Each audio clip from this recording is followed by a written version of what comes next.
Sekarang teman-teman, mengapa ketika kita menjual suatu aset reksadana kita dan dana yang kita jual itu atau aset kita itu nggak langsung masuk ke rekening kita? Dan mengapa demikian, dan apakah dana kita akan aman, dan mengapa hal ini bisa terjadi? Karena ada beberapa pertanyaan yang terkait hal tersebut. Mari kita bahas di video ini. Nah, teman-teman, saya masih di aplikasi Bibit. Nah, di sini ini adalah salah satu portofolio saya di reksadana yang ada di aplikasi Bibit ya. Kita akan membahas kenapa jika kita menjual suatu reksadana, dananya itu nggak langsung masuk ke rekening kita, dan mengapa membutuhkan waktu, ada yang 3 hari, ada yang 4 hari, dan bahkan ada yang sampai 7 hari kerja. Apakah dana kita masih aman dan kenapa bisa hal itu terjadi ya?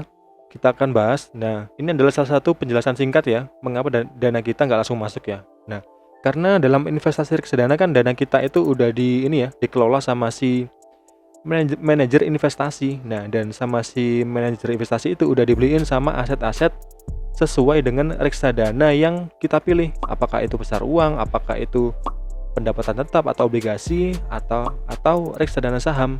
Nah, kalau udah dibeliin seperti itu, otomatis dana kita kan udah nggak dalam bentuk cash lagi ya. Udah nggak dalam bentuk berupa uang tunai atau uang cash yang liquid. Udah jadi bentuk aset seperti saham, obligasi atau deposito kalau dalam pasar uang ya. Nah, ketika dana kita sudah jadi dalam bentuk aset, nah untuk kita mendapatkan uang kita kembali ketika kita menjual, berarti kan kita harus memerintahkan si manajer investasi itu untuk menjual aset tersebut. Berarti kita merintahin si manajer investasi itu untuk ngejual aset kita dalam jumlah sekian unit tertentu ya.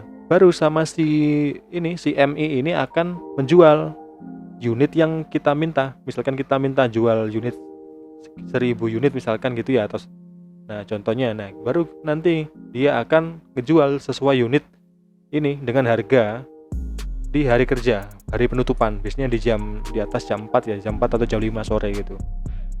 Nah, baru ini kan udah di dalam aset ya. Nah, dan aset ini nggak disimpan oleh si MI, apalagi aplikasi Bibit, tapi udah disimpan di bank kustodian.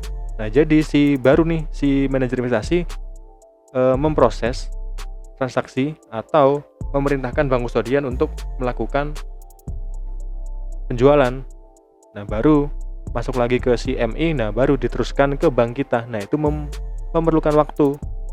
Nah, inilah mengapa ketika kita menjual suatu aset reksadana, uang kita nggak langsung masuk ke rekening kita, karena udah dalam bentuk aset. Nah, biasanya aset reksadana yang paling cepat untuk dicairkan itu adalah jenis reksadana pasar uang, karena dia kan dalam bentuk deposito ya, atau dalam bentuk cash yang liquid yang ditaruh di bank. Nah, akan lebih mudah dijualin.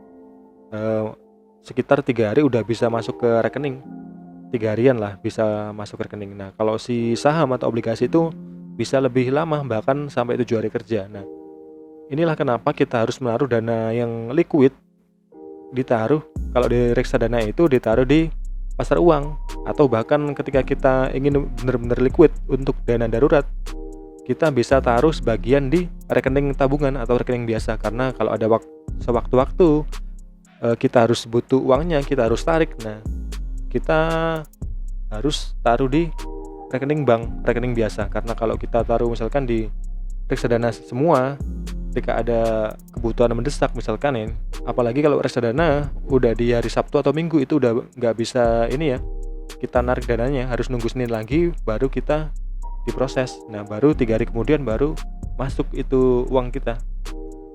Nah, itulah.